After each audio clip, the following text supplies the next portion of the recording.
Sa ating nakaraang video ay ipinakita ng Philippine Marine Corps ang kanilang mga BrahMos anti-ship missiles na binili mula sa bansang India sa halagang nasa 18.9 billion pesos at ito ang kasalukuyang pinakamalakas na sandata ng Pilipinas. Ito ang unang beses na isinapubliko ang naturang weapon system at nakakamangha talaga na makita ito dahil na rin sa napakalaki ng missiles at kaya nitong palubugin ang kalabang warship sa isang tirahan lamang. At sa bagong balita na ating nakalap, hindi lang ang Philippine Marine Corps ang may bagong ipagmamayabang matapos inilabas ang bagong video na kung saan makikita ang kasalukuyang sea trials ng bagong Raha Sulaiman class offshore patrol vessels ng Philippine Navy na gawa ng Hyundai Heavy Industries sa Ulsan, South Korea.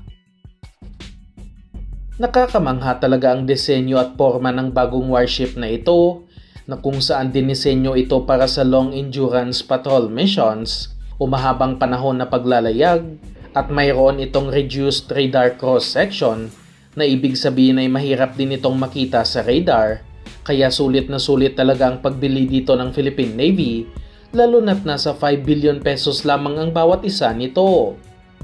Makikita din na medyo may kalakihan ang naturang warship na kung saan may habang nasa 94 meters at bigat na nasa 2,400 tons at di hamak na mas malaki ito at 2 beses na mas mabigat kumpara sa BRP Conrado Yap na isang Pohang class corvette na nakuha din ng Pilipinas mula sa South Korea. May range ito ng nasa 10,000 kilometers at kayang tumagal sa dagat ng 21 araw. Kaya malawak na parte ng West Philippine Sea ang mababantayan nito, lalo na tumitindi na rin ang presensya ng Chinese vessels.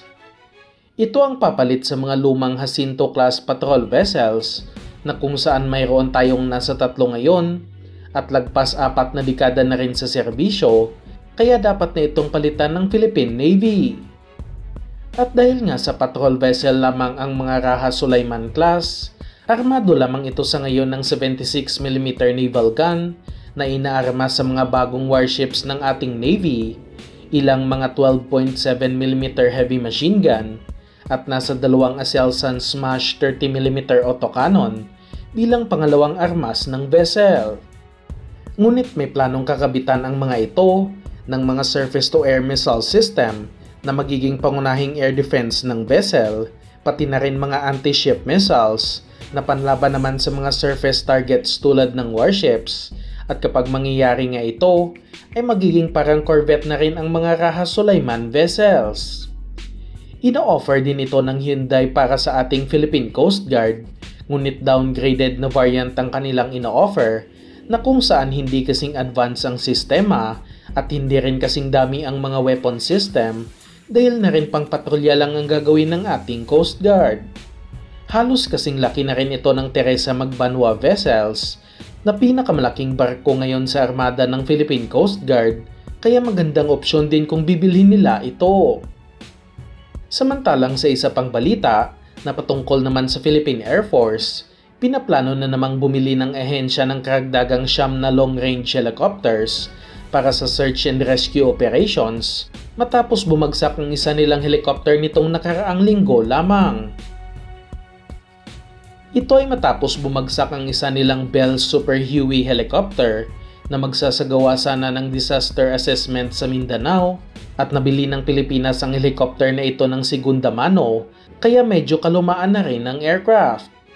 Kailangan na talagang palitan ito at sinasabing nasa 3 aircraft ngayon ang pinagpipilian ng Air Force at una nga dito ay ang Sikorsky S-70i Black Hawk helicopter na pangunahing helicopter din sa ngayon ng Pilipinas.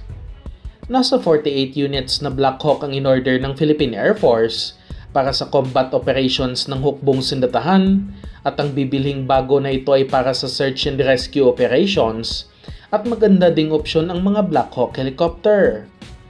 Kayang magdala ng helicopter na ito ng nasa 13 katao, may bilis ng nasa 277 km per hour at may range ng nasa 459 kilometers, kaya bagay na bagay talaga ang helicopter na ito. Ngunit hindi lamang dinisenyo ito para sumuong sa bagyo, hindi katulad sa isa pang ino-offer sa ating bansa, At ito na nga ang H225M Caracal ng Airbus na kung saan mas malakas ang engine nito at mas heavily capable kumpara sa Black Hawk helicopters. Doble din ang kayang dalhin nito na payload at mas mabilis dahil may maximum speed ito na nasa 324 km/h at kayang magdala ng aabot sa 30 katao, kaya hindi talaga basta-basta ang helicopter na ito. At dahil nga sa matindi ang capability nito, ay matindi din ang presyo na kung saan di hamak na mas mahal kumpara sa mga Black Hawks, ngunit sulit na sulit naman kapag binili ito ng Philippine Air Force.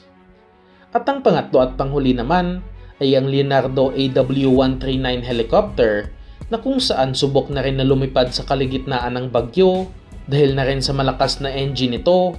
kaya magandang opsyon din ito para sa ating bansa. Isa na nga sa kakayahan nito ay ang napakalayong range ng helicopter na kung saan umaabot sa 1,061 kilometers at bilis na nasa 306 km/h, kaya mas mabilis na makakaresponde ang aircraft. Sa ngayon, wala pa tayong alam kung magkano ang budget para dito at umaasa tayong agaran itong bibilhin ng ating bansa.